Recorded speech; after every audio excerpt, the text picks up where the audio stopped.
Kamusta po mga kabayan? Ito po ang Patrol Abroad.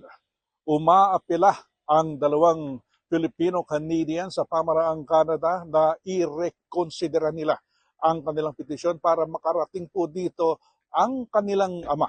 Ito'y matapos na isara ng Canadian government ang programa para sa sponsorship ng mga magulang o parents at mga lolo at lola o grandparents simula ngayong 2026. Narito po ang report ni Rowena Papasig. Taong 2020 nang mag-file ang mag-asawang Sheila Vieja at Mitchie Villanueva ng expression of interest para madala sa Canada ang mga magulang ni Vieja. Inabot ng 4 na taon bago sila naimbitahan ng Canada na kumpletuhin ang kanilang sponsorship application. Agad namang isinumite ni Villanueva ang mga dokumento, pero sa kasamaang palad ay nagkasakit ang ina ni Vieja. Application was like 2020, and then we're waiting for I think 2024. We got picked 2024, and then my main sponsor, the main sponsor applicant is the main applicant is my mom, but unfortunately she passed away, so we have to redo it again and change it to Your dad. as my dad as the main applicant. Pinayagan naman sila ng Immigration Canada na palitan ang primary applicant matapos pumanaw ang ina ni Vieja. Kasama sa mga kailangang papeles ang resume ng primary applicant. Pero maling kopya ng resume ang nai-upload nila at hindi pa pala nila napalitan ang pangalan sa resume template na ginamit nila. Nahabol naman nila ang kanilang mali pero ibinalik pa rin sa kanila ng IRCC ang kanilang papel. You have to request for change for primary applicant. And then, yun po, nag-start na doon 2024, December, and then nakatanggap kami ng correspondence from Immigration, January 2025. And then February 2025, we got refused because yun, yung may clerical error po sa pinasa namin.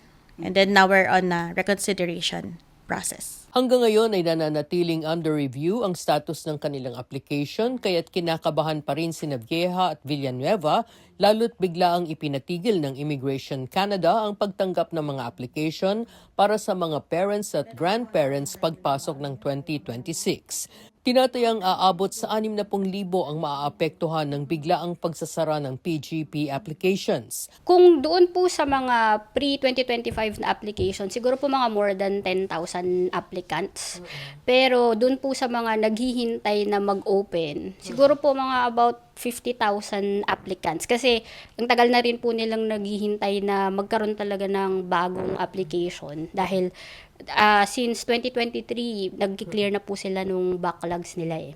Ayon kay Kikomoto, isang regulated immigration consultant, gusto ng pamahalaan na mabawasan ang backlog at maproseso muna ang mga nakapending ng application dito.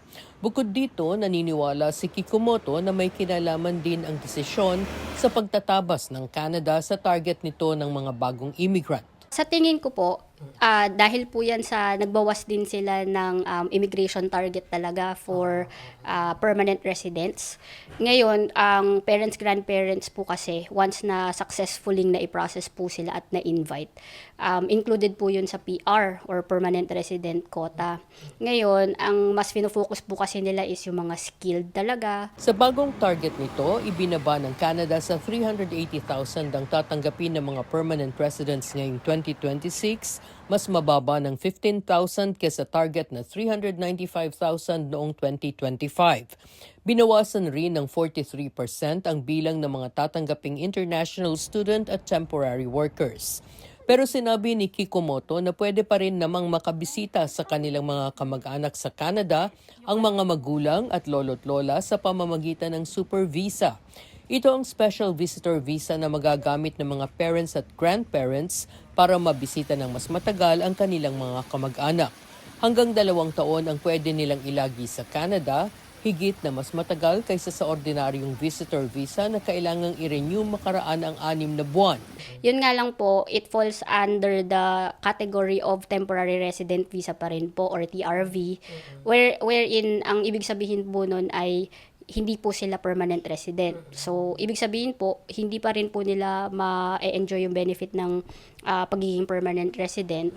So, yun po. Pero ang kagandahan po or kaibahan ng super visa is mas mahaba po yung duration niya, either 5 or 10 years po. And then, upon entry, 2 years po agad yung validity niya. Samantala, umaapila si Villanueva sa mga mambabatas na nakakasakop sa kanila para mamagitan sa kanilang kaso at tulungan silang makahingi ng konsiderasyon sa kanilang PGP application. Madami po kaming hiningian na mga MPs, sila Mabel, MP of Queensborough, but unfortunately, they don't understand really our case. So, kung meron po sanang MP na makakatulong sa amin to reopen the case. Kasi nakakalungkot kasi it's been like 5 years. Wala pa yun dito. Ayon kay Vieja, mag-isa lang ngayon sa bahay nila sa Bulacan ang kanyang ama. Ang hulian niyang hiling ng kanyang ina bago ito pumanaw ay ang makuha pa rin sana niya sa Canada ang kanyang ama. Kasi dream ng mom ko na mapunta sila dito. So, yun nga yung last word niya na sana if ever man na mapick sila, tuloy pa rin si Papa. And ulit to find out na wala pala. So, kaya ayun, nakakalungkot lang. So, hoping na sana yung government, yung application namin is ma-reconsider ulit nila. And hoping that yung MP na inas namin, like sa New Westminster, makatulong sa amin. Mula sa New Westminster, BC, ako si Rowena Papasin, ang inyong Patrol Abroad. At yan po ang latest sa Patrol Abroad. Ako po si Henry Umaga Diaz. Hanggang sa muli.